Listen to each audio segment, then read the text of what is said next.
नमस्कार, मैं student leader खुशबू पाठक। Bihar police के जो अभ्यर्थी हैं जिन्होंने एग्जाम दे दिया है और जो आगामी वैकेंसी का सामना करने वाले हैं उनके लिए अब वो तैयार हो जाइए, क्योंकि अभी वैकेंसी आने वाली है और अब 19,000 वाली वैकेंसी का जो है वो रिटेन हो चुका है और फिजिकल होने को है। बहुत सारे अभ्यर्थियों का या पूरे बिहार के अभ्यर्थियों का जो बिहार पुलिस की तैयारी करते हैं, जो एग्जाम दिए, उनकी एक ही मांग है कि आंसर की जारी होना चाहिए। हम अपनी मांगों को बताते हैं। जो बिहार की युवाओं ने मांग रखी है, सीएसबीसी से लाखों युवाओं की मांग हो रही है कि प्रश्न पत्र के साथ उत्तर कुंजी मतलब आंसर की जारी हो। गलत प्रश्न उत्तर के लिए आपत्ति दर्ज करने का अवसर मिले। लिखित परीक्षा का कट ऑफ श्रेणीवार तरीके से दिया जाए और नॉर्मलाइजेशन कैसे आप फॉलो कर रहे हैं उसका स्पष्ट आप बताएं। और लड़का और लड़की दोनों का जो शारीरिक परीक्षण होता है, फिजिकल टेस्ट होता है, उसका कम से कम 2 फिजिकल सेंटर होना चाहिए, या आप एक ही टाइम पर आधा टाइम लड़कियों का फिजिकल हो जाए, आधा टाइम लड़कों का फिजिकल हो जाए, कि दोनों का समान हो। एक दूसरे पर जो हम लोग ब्लेम लगाते हैं वो लगा ना पाए। तो इन मांगों को रखा गया। 18 अगस्त गर्दनीबाग धरना स्थल से ये प्रोटेस्ट होगा। ये प्रोटेस्ट शांतिपूर्ण तरीके से है और धरना स्थल से होगा। 10 बजे से एनओसी के साथ होगा।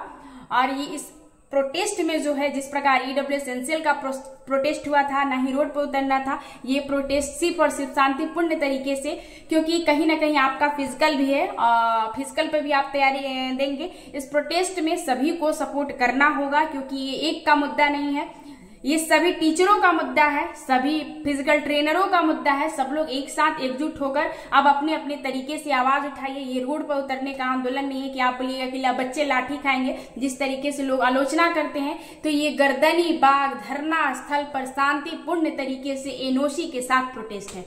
7 अगस्त स्टेट को लेकर, ST/ET को लेकर प्रोटेस्ट हो रहा है। तो ST/ET के प्रोटेस्ट में आप लोग जरूर जाइए और शायद हम भी आएंगे, अगर समय मिलता है तो जरूर आएंगे। और ये प्रोटेस्ट सही भी है। साल में 2 बार कहीं ना कहीं बोला गया था कि एग्जाम हो गया स्टेट को लेकर, लेकिन अभी एक बार भी नहीं हुआ है। तो ये डिमांड जो अभ्यर्थियों की हो रही है ST/ET को लेकर एकदम बिल्कुल जायज है। और इस प्रोटेस्ट में 7 अगस्त को पटना कॉलेज आप सभी लोग आइए। इस मुहिम में अब सबकी भागीदारी रहेगी तो प्रोटेस्ट जरूर सफल होगा। तीसरी बात हमारी ये है कि डोमिसाइल नीति जो लागू हुई है सिर्फ और सिर्फ टीचर वैकेंसी पर लागू हुई है, जो कि सही नहीं है, हमारे नजर में सही नहीं है। अगर आपको डोमिसाइल नीति लागू ही करना है तो बिहार की हर वैकेंसी में डोमिसाइल नीति लागू होना चाहिए। चाहे वो बिहार पुलिस हो, चाहे वो बिहार दरोगा हो, चाहे वो बिहार SSC हो, चाहे कोई भी बिहार की वैकेंसियां हो, सभी में डोमिसाइल नीति लागू होना चाहिए। बिहार के सभी अभ्यर्थियों को इसका लाभ उठाने का मौका मिलना चाहिए। बिहार के सभी युवाओं को इसका लाभ उठाने का मौका मिलना चाहिए। आधा खुशी मनाने से अच्छा है कि पहले पूर्ण तरीके से सफलता मिले तब खुशी मनाया जाए। डोमिसाइल अभी पूर्ण तरीके से लागू नहीं है, सिर्फ और सिर्फ टीचर वाले अभ्यर्थी पर ही डोमिसाइल नीति लागू है। तो बिहार पुलिस, बिहार दरोगा, अन्य भी वैकेंसियां जो बिहार में कंडक्ट होती है, सभी में डोमिसाइल नीति लागू होना चाहिए। चलिए, ये बातें हुई। अब दूसरी बातें रही कि मैं फिर से एक बार रिक्वेस्ट करना चाहूंगी कि 18 अगस्त का जो प्रोटेस्ट है आंसर की को लेकर, नॉर्मलाइजेशन को लेकर, फिर से फिजिकल सेंटर को लेकर, इस प्रोटेस्ट में सभी को आना है। और मैं एक बात बोलती हूँ कि जब भी मैं प्रोटेस्ट करती हूँ, ग्राउंड लेवल पर प्रोटेस्ट करती हूँ, मेरी मेहनत ग्राउंड लेवल पर होती है, सिर्फ मीडियाबाजी नहीं होती है।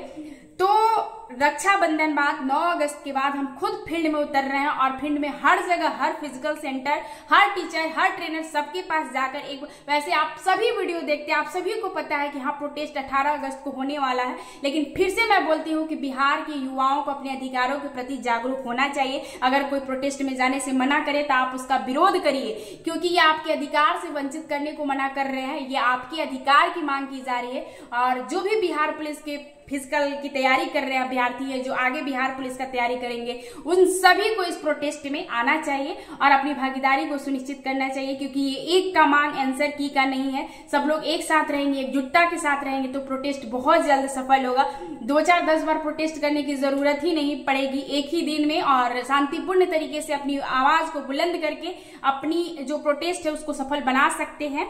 और जितने भी अभ्यर्थी है, लड़का हो चाहे लड़की हो, सभी को मैं एक साथ बोल रही हूँ हूँ कि सबको आना है, ये नहीं कि कोई पीछे हटे, सबको आना है। ये आपकी लड़ाई है, आप नहीं आइएगा तो कौन आएगा? आपको आना चाहिए और अपनी संख्या बल को दिखाना चाहिए।